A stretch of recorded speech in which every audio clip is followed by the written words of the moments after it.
성도 여러분 안녕하세요. 물된 동산 가정예배 9주차 시간입니다. 오늘은 1인 또는 2인 가구 그리고 가정예배라는 주제로 함께 생각하고 또 말씀 살펴보도록 하겠습니다. 여러분은 지금 몇 사람과 함께 살고 계십니까? 우리나라의 전통적인 주된 그 가구 형태는 1990년대부터 한 2005년까지는 4인 가구였습니다. 그러다가 2010년에 들어오면서 2인 가구가 대세로 떠올랐죠. 그러다가 통계를 보면 2015년부터 1인 가구에게 그 자리를 내준 것을 볼 수 있습니다. 1인 가구는 사실 1990년에는 9% 정도를 차지했던 소수였습니다. 그러다가 2000년에는 15.5%. 그런데 지금 최근의 자료 2019년을 보니까 우리나라 1인 가구는 전체 가구의 무려 30.2%를 차지하고 있습니다. 불과 몇십 년 사이에 1인 가구의 비율이 급속히 증가했던 것입니다. 최근에 EBS에서 나온 1인용 인생 계획이라는 책을 보니까 이런 1인 가구의 비율이 급속히 올라간 데는 우리가 어느 정도 생각할 수 있듯이 사회 전반의 비혼, 만혼 현상, 그리고 여성의 경제활동 증가, 또 청년층의 늦어진 노동시장으로의 진입, 인구 감소, 고령화에 따른 노인 가구의 증가, 또 기러기 가족이라고 하죠. 우리 교육을 위해서 떨어져 있는 또 중장년층의 이혼율이 증가하는 거, 또 여러 가지 직업 생태계의 변화, 이런 요인들이 복합적으로 얽히면서 1인 가구가 급증하게 되었습니다. 그런 의미에서 전통적인 가족 개념의 재편이 오늘날 사실 요구되고 있기도 합니다. 사실 이런 상황 속에서 부모와 자녀들 한두 명 혹은 세 명, 그 이상, 이렇게 부모와 자녀들로 구성된 전통적인 가족 구성을 전제로 한 가정 예배에 관한 접근은 사실상 통계적으로 보면 절반이 넘는 숫자, 2명 이하의 가족들이 절반을 넘는 현실에는 잘 맞지 않을 수도 있다는 생각을 사실은 저는 하고 있습니다. 둘 다 이제 주목해야 하는 것이죠. 오늘날 온라인과 오프라인을 주목하듯이 전통적인 의미에서 자녀들이 있는 그런 가족 개념과 혼자 사는, 또 두 분이 살고 있는, 둘이 사는 그런 가정을 염두에 두면서 조금은 유연하게 가정 예배에 대해서 접근할 필요가 있다고 생각합니다. 그런 의미에서 평일에 교회 바깥 삶의 현장에서 드리는 가정 예배에 대한 접근도 조금 더 폭넓고 유연하게 접근할 필요성이 생기게 된 것이죠. 우리 교회에서는 우리 자녀들이 있는 세 식구 이상의 경우 이 물된 동산 가정 예배라는 가정 예배 지침서를 가지고 예배를 이렇게 드리는 쪽으로 또 안내해 드리고 있습니다. 물론 이 교재는 성인 가족들이 함께 가지고 예배 드리는 것도 물론 가능하지만, 특별히 이 교재는 자녀들과 자주, 가능하면 매일 혹은 일주일에 두세 차례 이상 예배 드리는 그 환경에 최적화되어 있는 교재입니다. 이 교재 9주차 교재 나가고 있고요. 또 하나 여러분, 우리 교회에서는 가정 예배 드리는 방법은 매주 제공되는 이 가정예배 나눔지로 드리는 방법이 있습니다. 이 나눔지는 목장 모임에서 활용하는 것이 기본이지만 가정에서도 2분 이상 모이면 이 내용에 따라 예배를 드릴 수 있도록 만들어졌습니다. 그리고 물론 혼자 사실 경우에는 1인 가구로 구성된 경우에 가정예배 폭을 넓혀서 꼭 일반적인 의미에서의 가족 구성원이 함께 동거하고 있는 가족 구성원이 아니더라도 함께 만나거나 아니면 온라인을 통해서라도 믿음의 지체들이 두세 사람이 함께 모여서 예배를 드릴 수 있는 것이죠.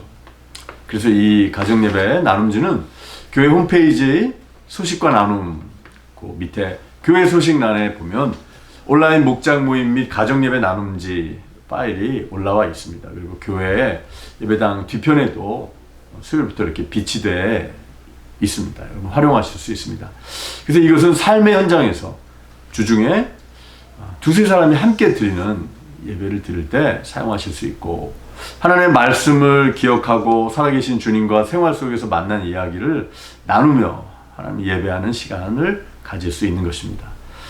자, 이번 주 우리 가족 성경 탐험은 신명기의 말씀이에요. 여러분, 신명기는 모세가 이제 가나안 땅에 들어갈 출애굽 2세대들에게 교육을 하는 내용이죠. 그러니까 하나님께서는 우리를, 그리고 자녀들을 훈육하시는 하나님이시고, 그리고 우리들을 어떻게 양육하시는지를 보여주는 책이 바로 이 신명기죠. 그래서 신명기, 특별히 이번 주 본문은 8장을 중심으로 한 주간 살펴보는데, 대표적으로 월요일 본문부터 시작해서 보면은 8장 2절, 여러분이 이미 들으셨으리라 생각되는데, 내 하나님 여호와께서 이 40년 동안에 내게 광야길을 걷게 하신 것을 기억하라. 이는 너를 낮추시며 너를 시험하사 내 마음이 어떠한지 그 명령을 지키는지 지키지 않는지 알려 하심이라.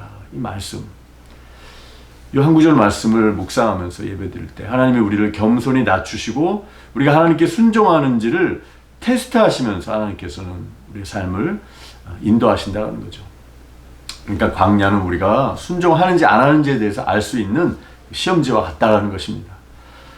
또 8장 10절 말씀으로도 우리가 예배를, 물된 동산 가정 예배, 이 교제에서 예배 드리는데, 내가 먹어서 배부르고 내 하나님 여호와께서 옥토를 내게 주셨으므로 말미암아 그를 찬송하리라.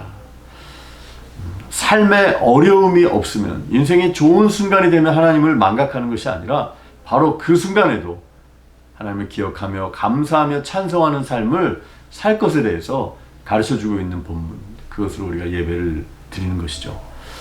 또 18장 14절에 내 마음이 교만하여 내 하나님 여호와를 잊어버릴까 염려하노라. 여호와는 너를 애굽 땅 종되었던 집에서 이끌어내시고 라는 말씀으로도 예배를 드리는데요. 우리의 마음이 교만해질 때 모든 것을 다 내 손의 힘으로 얻어낸 결과라고 말하지 않도록 우리를 훈육하시는 하나님을 우리는 말씀 속에서 만나고 그 말씀 붙들고 예배하는 것입니다. 이 가정예배 나눔지로 예배를 드리시는 분은 지난주 설교 말씀인 사도행전 1장 1절에서 11절 말씀을 중심으로 하나님의 말씀을 기억하며 나누는 시간을 갖게 됩니다. 먼저 본문 말씀을 읽으시고 또 나눔제에 나오는 이 설교 요약을 두 분이면 두 분, 혹 세 분, 혹은 온라인을 통해서건 돌아가면서 읽으실 수 있기를 바랍니다.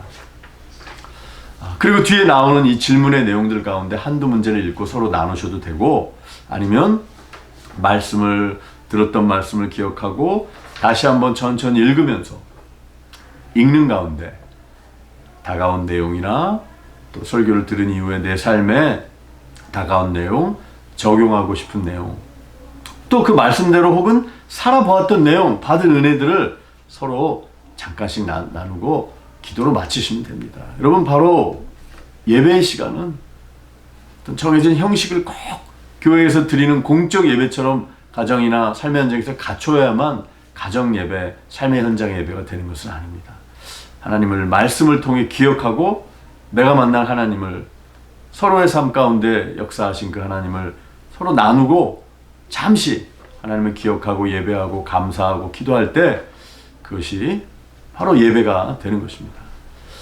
이번 한 주도 가정과 삶의 현장에서 부활하신 주님을 여러분이 몇 명과 함께 거주하시던 그 여러분이 드리실 수 있는 최상의 삶의 현장에서 예배를 통해, 가정에서의 예배를 통해, 혹은 영적 가족들과의 예배를 통해, 그리고 삶으로 드리는 일상의 예배를 통해 주님을 만나실 수 있기를 기원하고 축복합니다.